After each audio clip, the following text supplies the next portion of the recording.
तो चलिए स्टूडेंट आ जाते हैं हमारे next illustration number. Next illustration है हमारा इलस्ट्रेशन नंबर 3। हमने 1 एंड 2 कवर किया था। 1 में हमने ऑपरेटिंग एक्टिविटी को कवर किया था एंड 2 में हमने इन्वेस्टिंग एक्टिविटीज को कवर किया था। अब इलस्ट्रेशन नंबर 3 में आ जाते हैं और यहाँ पे मुझे गारंटी लगता है फाइनेंस एक्टिविटी होंगी और वही है from the following transaction of Naina company identify finance activity also state whether respective activities in cash inflow और आउटफ्लो। तो ये तो यहाँ पे आपको 8 दी गई है। सबसे पहले आ जाते हैं रिडेम्पशन ऑफ प्रेफरेंस शेयर। देखो प्रेफरेंस शेयर जो है उसका आप रिडेम्पशन कर रहे हो, तो अगर आपने प्रेफरेंस शेयर इशू करे थे, सबसे पहले तो मैं आपको ये बात कह दूं कि प्रेफरेंस शेयर रिडीम हो रहा है, इट मींस ये आपकी खुद के हो रहे हैं, ना कि आपने कहीं इन्वेस्ट करे और उसके रिडीम हो रहे हैं। तो ये प्रेफरेंस शेयर जो आपके कैपिटल का पार्ट है, मैं कैपिटल वर्ड कहूंगा, बार बार इक्विटी कैपिटल नहीं कहूंगा, कंफ्यूजन क्रिएट करेगा, मैं कैपिटल वर्ड कहूंगा। तो कैपिटल का पार्ट है, इट मींस ये आपकी फाइनेंस एक्टिविटी में कवर होगा। और अगर आप रिडम्पशन कर रहे हो, इट मींस आपने सामने वाले को जो उसने आपकी कंपनी में इन्वेस्ट करा था उसे आप पैसे लौटा रहे हो, तो ये आपका क्या हो गया, कैश आउटफ्लो। सेकंड है आपका इशू ऑफ डिबेंचर्स। अब आपने डिबेंचर कंपनी के इशू करे, अब लोग आपके कंपनी में इन्वेस्ट करेंगे, डिबेंचर परचेस करेंगे, तो ये डिबेंचर आपकी कैपिटल का पार्ट है, कैपिटल लायबिलिटीज का पार्ट है, तो ये फाइनेंस एक्टिविटी का पार्ट हुआ। और अगर आपने डिबेंचर इशू करे तो लोग इन्वेस्ट करेंगे, कैश इनफ्लो होगा।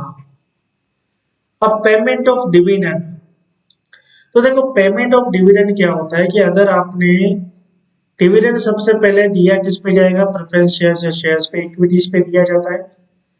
अब इक्विटी शेयर्स डिबेंचर्स जो भी है आपके, वो आपके क्या है, कैपिटल और लायबिलिटीज के टोटल कंटेंट है, इट मींस वो फाइनेंस एक्टिविटी में हुआ। अब फाइनेंस एक्टिविटी के रिलेटेड ये खर्चा हो रहा है पेमेंट ऑफ डिविडेंड, अगर वो होते ही नहीं तो ये होता नहीं होता, पर ये वो थे इस वजह से ये है, इसके लिए इसको भी कवर करेंगे फाइनेंस एक्टिविटी में। मतलब जहां पे गाय जाएगी वहां पे उसका बछड़ा जाने वाला है। छोटी सी कहावत है पर यहाँ काम आएगी आपको, ठीक है। तो पेमेंट ऑफ डिविडेंड भी कहाँ आएगा, ये भी फाइनेंस एक्टिविटी में आएगा। और ये आपका क्या हो गया, अब डिविडेंड पे करोगे पैसा आएगा, जाएगा ना, तो ये आपका क्या हो गया, कैश आउटफ्लो। अब लोन बोरोड की है, आपने किसी से लोन ली है।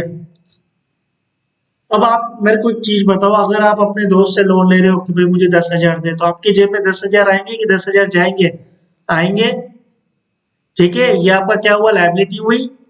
तो लायबिलिटी जो है, मैंने आपसे पहले ही कहा था, फाइनेंस एक्टिविटी और पैसे आएंगे लोन लेंगे तो कैश इनफ्लो। अब यहाँ पे सेल ऑफ मशीन, देखो मशीन आ गई, बात एसेट की होगी, एसेट मींस इन्वेस्टिंग एक्टिविटी, मतलब ये हमारा फाइनेंस एक्टिविटी तो हुआ ही नहीं, तो यहाँ पे मैं क्या कहूंगा, इन्वेस्टिंग एक्टिविटी कहूंगा। चलो उन्होंने बता दिया है, तो investing activity, sale of machine करी तो ये आपका कैश इनफ्लो होगा, सेल हुआ है तो। वेजेस पेड, वेजेस आपकी ऑपरेटिंग एक्टिविटी हो गई, फाइनेंस तो हुई नहीं, आपने पेड करा वेजेस को तो ये कैश आउटफ्लो हो गया। कमीशन रिसीव्ड, कमीशन रिसीव्ड आपकी फाइनेंस एक्टिविटी है ही नहीं, ये प्रॉफिट एंड लॉस की आइटम है, तो इसके लिए इसको ऑपरेटिंग एक्टिविटी में काउंट करेंगे। और आपने कमीशन रिसीव्ड करा, इट मींस कैश इनफ्लो हुआ। इंटरेस्ट रिसीव्ड ऑन इन्वेस्टमेंट, देखो अगर इन्वेस्टमेंट आप कर रहे हो, क्लियर, तो वो आपकी तो इन्वेस्टिंग होगी। अब इसके ऊपर अगर कोई भी इंटरेस्ट आपको रिसीव्ड होता है तो ये आपकी फाइनेंस एक्टिविटी नहीं हुई, ये आपकी इन्वेस्टिंग एक्टिविटी हुई। और इंटरेस्ट रिसीव हो रहा है, इट मींस ये आपका क्या हो गया, कैश इनफ्लो। तो हमने यहाँ पे फटाफट से 8 ट्रांजेक्शन इन्वेस्टिंग एक्टिविटीज के रीड कर दी है। अभी मोस्ट इंपोर्टेंट इलस्ट्रेशन है, क्योंकि इसमें टोटल 26 आइटम्स कवर करने वाले हैं और हमें पता चलेगा कि कौन सी आइटम इन्वेस्टिंग एक्टिविटी का है, कौन सी एक्टिविटी का ऑपरेटिंग एक्टिविटी का या फाइनेंस एक्टिविटी का। जो भी छोटी मोटी आइटम्स यहाँ पे ट्रांजेक्शन रह चुके होंगे वो इलस्ट्रेशन में हम कवर करने वाले हैं, और यही कंटेंट्स जो है ये पूरे चैप्टर में रिपीट होंगे। तो आप ये 4 इलस्ट्रेशन प्लीज जरूर देख लेना। तो सबसे पहले हम आ जाते हैं इशू ऑफ इक्विटी शेयर। देखो मैंने आपको इलस्ट्रेशन 1 या 2 में आपको मैंने बताया था कि परचेस ऑफ इक्विटी शेयर है ना, वो आपकी इन्वेस्टिंग हुई।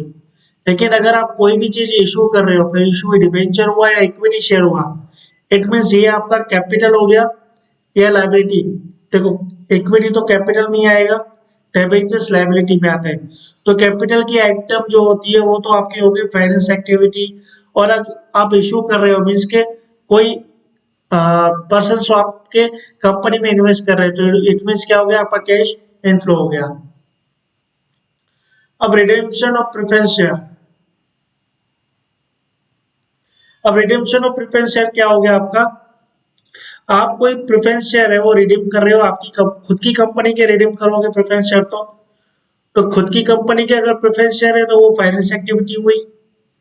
और यहाँ पे रिडीम करना मीन्स आप उसको पैसे लौटाओगे, इट मीन्स ये आपका कैश आउटफ्लो होगा। Long term loan from bank, देखो लोन की बात आ गई, लोन वर्ड जो है आपका फाइनेंस एक्टिविटी में आएगा क्योंकि ये आपकी लायबिलिटीज हो गई। और आपने लोन लिया बैंक से, इट मीन्स कैश इनफ्लो होगा।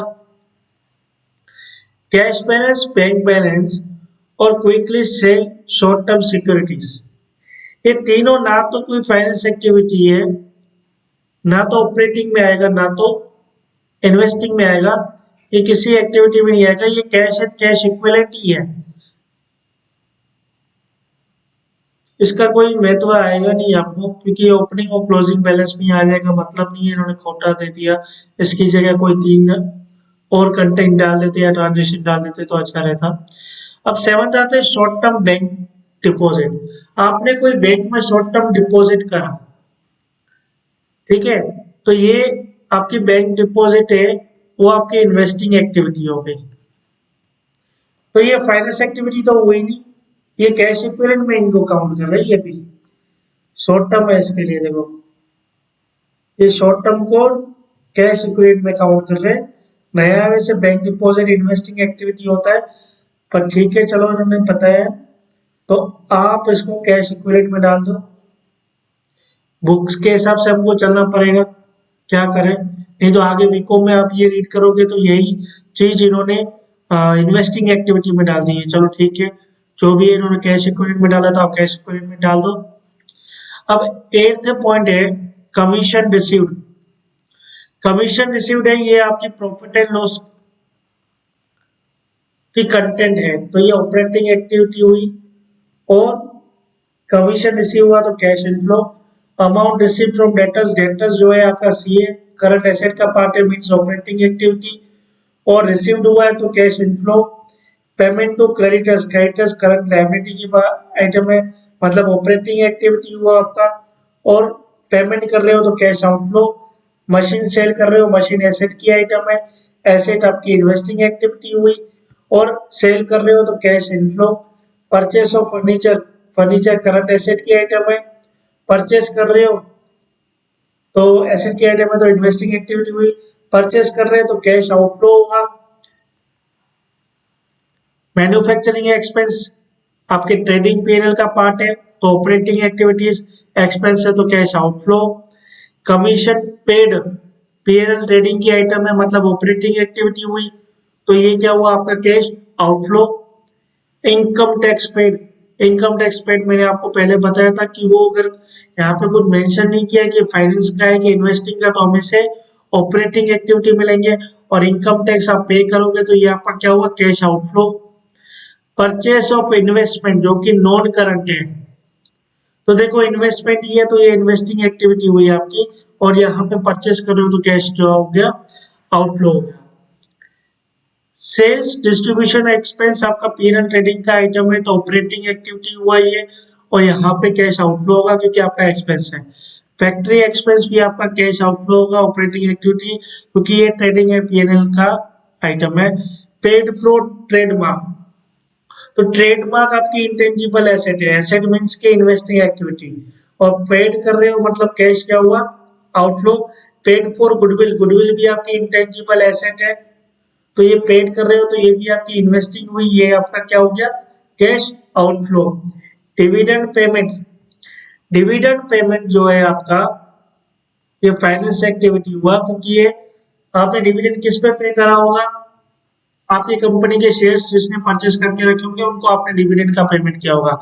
तो जो आपके कंपनी के शेयर्स है वो इक्विटी लायबिलिटी का कंटेंट है, तो ये डिविडेंड भी उसकी वजह से हमने पे करा था, तो ये भी उसी का ही कंटेंट माना जाएगा, और इसलिए इसको हम फाइनेंस एक्टिविटी में डालेंगे। और डिविडेंड पे करोगे तो आपका क्या हो गया cash outflow. Interest receive, interest receive हुआ ये आपका किस पे इंटरेस्ट रिसीव हुआ होगा, यहाँ पे इन्होंने कुछ जनरली बताया नहीं है, जनरली पीएनएल में भी आता है, पर इन्होंने इन्वेस्टिंग एक्टिविटी है मीन्स के हम मानते हैं कि ये किसी इन्वेस्टमेंट पे हमें इंटरेस्ट मिला है, तो ये इन्वेस्टिंग एक्टिविटी हुआ और ये इंटरेस्ट रिसीव हुआ, तो ये कैश इनफ्लो हुआ। इनकम टैक्स का रिफंड है, तो ये हमें ऑपरेटिंग एक्टिविटी में डालना पड़ेगा, क्योंकि हमें कुछ इन्होंने स्पेसिफाई नहीं करा है कि फाइनेंस का है कि इन्वेस्टिंग का है, इसलिए हम इसे ऑपरेटिंग एक्टिविटी में डाल रहे हैं। और रिफंड हुआ है तो ये हमारा कैश क्या हो गया इनफ्लो। देखो पेड है तो आउटफ्लो, रिफंड है तो inflow. Purchase of raw material, देखो रॉ मटेरियल आपका ट्रेडिंग का आइटम है, तो ये ऑपरेटिंग एक्टिविटी हुआ और परचेस कर रहे हैं, तो ये आपका क्या हो गया कैश आउटफ्लो।